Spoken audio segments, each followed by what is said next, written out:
Hello friends, investors and traders. आज के video में आपका स्वागत है।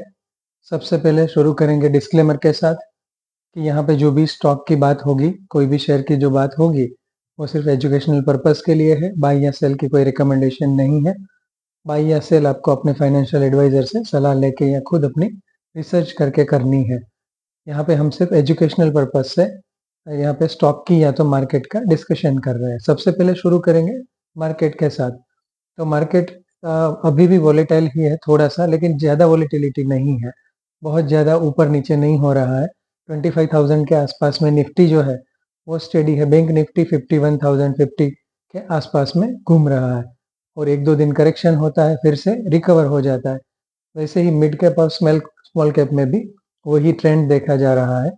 तो अभी के लिए जैसे पहले बात हो चुकी है हमारे वीडियो में, हमारी स्ट्रेटेजी जो है वो बाय ऑन डिप्स रहनी चाहिए और एसेट एलोकेशन के हिसाब से जहाँ पे भी हमें डिप्स मिलता है, वैल्यू मिलती है, वो वाले स्टॉक जो है अच्छे अच्छे वो हमारे पोर्टफोलियो में इकट्ठे करने चाहिए।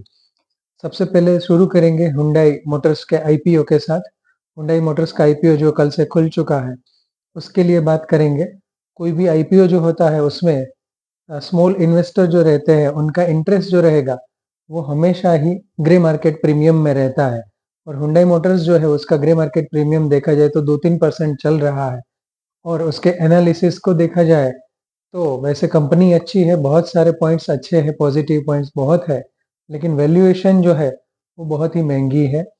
और दूसरा कि पूरे का पूरा जो आईपीओ है वो ओएफएस है, ओपन फॉर सेल जो है, मतलब कि प्रमोटर जो है वो अपना स्टेक बेच रहे हैं, कंपनी में कोई भी पैसा नहीं जा रहा है। पूरा जो जा रहा है पैसा वो जो प्रमोटर जिन्होंने पहले कुछ सालों पहले जिन्होंने शेयर लिया था, वो अभी ये प्राइस पे हमें शेयर देके बेच के निकल रहे हैं। तो वो लोग प्रॉफिट बुक कर रहे हैं। तो हमारे लिए थोड़ा सा ये ओवर प्राइस इश्यू है। लिस्टिंग के लिए भी लग नहीं रहा है कि कुछ गेन मिलेगा।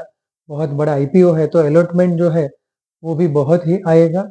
तो इसमें जो है वो ज़्यादातर पर्सनली मैं खुद अवॉइड करने का ही सोच रहा हूँ, क्योंकि अभी तक के जितने भी आईपीओज आए हैं उसमें 6 आईपीओ में देखा जाए तो बहुत सारे ऐसे आईपीओ है कि जिसके एवरेज प्राइस या उसमें 5 या 10% जो है गेन, वो आपको 2 साल के बाद 3 साल के बाद देखने को मिला है। कुछ आईपीओ में भी तो अभी भी 50% डाउन है या अंडर रिकवरी है।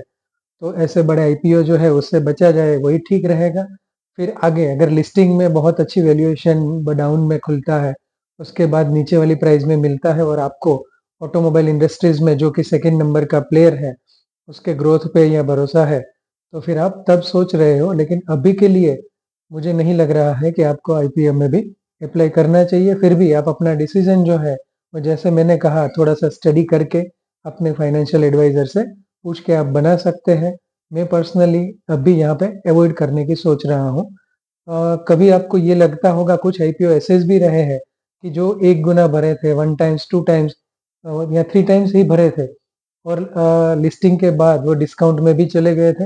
लेकिन उसके बाद 6 महीने के बाद 1 साल के बाद हो सकता है कि वहां से वो 1.5 या डबल भी हो गया हो। ऐसा कुछ आईपीओ में देखा गया है, लेकिन वो सिर्फ रेयर सिचुएशन है। बहुत ज़्यादा ऐसी उम्मीद यहाँ पे नहीं लग रही है। और मार्केट जो है वो भी अभी कंसोलिडेशन फेज में है। तो थोड़ा सा हो सकता है कि लिस्टिंग के टाइम पे अगर थोड़ा डीप चला जाए तो अंडर प्राइस भी लिस्टिंग हो। तो पर्सनली यहाँ पे हुंडई जो है उसका आईपीओ में मैं पर्सनली उसको अवॉइड कर रहा हूँ।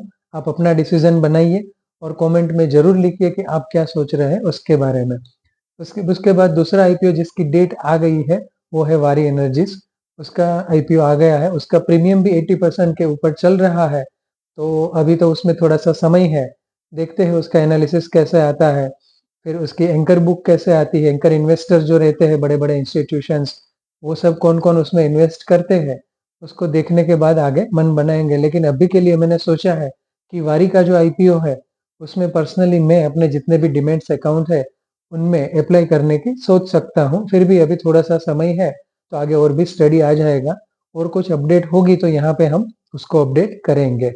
आगे जितनी भी स्क्रिप्ट हमने वीडियोस में डिस्कशन की है उनमें ज़्यादातर स्क्रिप्ट में कोई चेंजेस नहीं है, लेकिन रिजल्ट सीजन जैसे शुरू हो गई है तो रिजल्ट के हिसाब से देखते हैं, उनको रिव्यू करेंगे। अभी तक कोई भी जो हमारी डिस्कस की गई कंपनी का किसी में भी अभी रिजल्ट नहीं आया है। एक लास्ट जो हमने 2 वीडियो बनाए थे 2 पार्ट में, सारेगामा और टिप्स म्यूजिक, जिसमें से टिप्स म्यूजिक का आज रिजल्ट था, लेकिन अभी तक उसकी अपडेट्स आई नहीं है।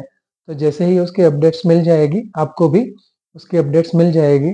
और वैसे भी दोनों वीडियो जो है उसका सारांश अगर आप देखोगे, तो उसमें कहने का मतलब मेरा जो है वो यही रहा है कि टिप्स जो है वो हाई ग्रोथ कंपनी तो है, लेकिन प्रमोटर जिस तरह से उसमें होल्डिंग कम कर रहे हैं और टीआईआई जो है उसमें भी थोड़ा-सा दिक्कत है, तो पब्लिक का पार्टिसिपेशन उसमें बढ़ रहा है और हो सकता है कि आगे जाके ग्रोथ सस्टेन न करे, तो वहाँ से करेक्शन की पॉसिबिलिटीज़ बनती है।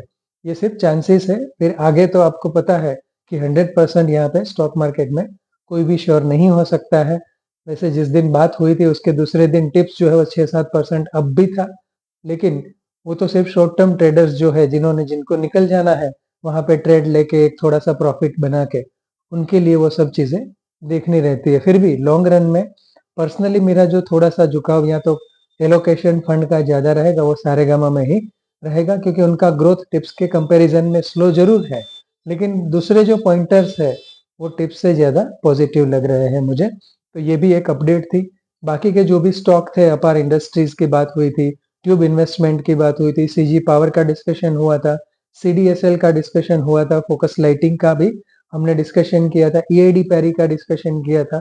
इनमें से कोई भी स्टॉक जो है उसके रिजल्ट अभी तो नहीं रिलीज हुए हैं। जो पिछले 3 क्वार्टर खत्म हो गए, 3 महीने खत्म हो गए उसका, जैसे ही उसके रिजल्ट मिल जाते हैं, यहाँ पे मैं सोच रहा हूँ कि उनको भी अपडेट करेंगे, क्योंकि नए-नए स्टॉक जो है वो मैं आपके सामने यहाँ पे रखता जाऊँ और उनका अगर ट्रैक पे हमें नहीं मिले, उनका क्वार्टरली रिजल्ट को हम अगर फॉलो नहीं करेंगे, तो हो सकता है कि कुछ कंपनी में कुछ डायनेमिक्स चेंज हो रहे हो, तो हमें वो पता नहीं चलेगा, क्योंकि उसके हिसाब से ही हम अपना इन्वेस्टमेंट डिसीजन जो है वो बनाते हैं।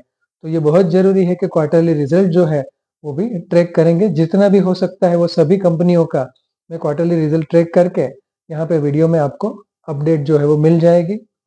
जाने से पहले फिर से सबको एक बार अपील है कि ये वीडियो से ज़्यादा लाइक करें, शेयर करें और सब्सक्राइब करें।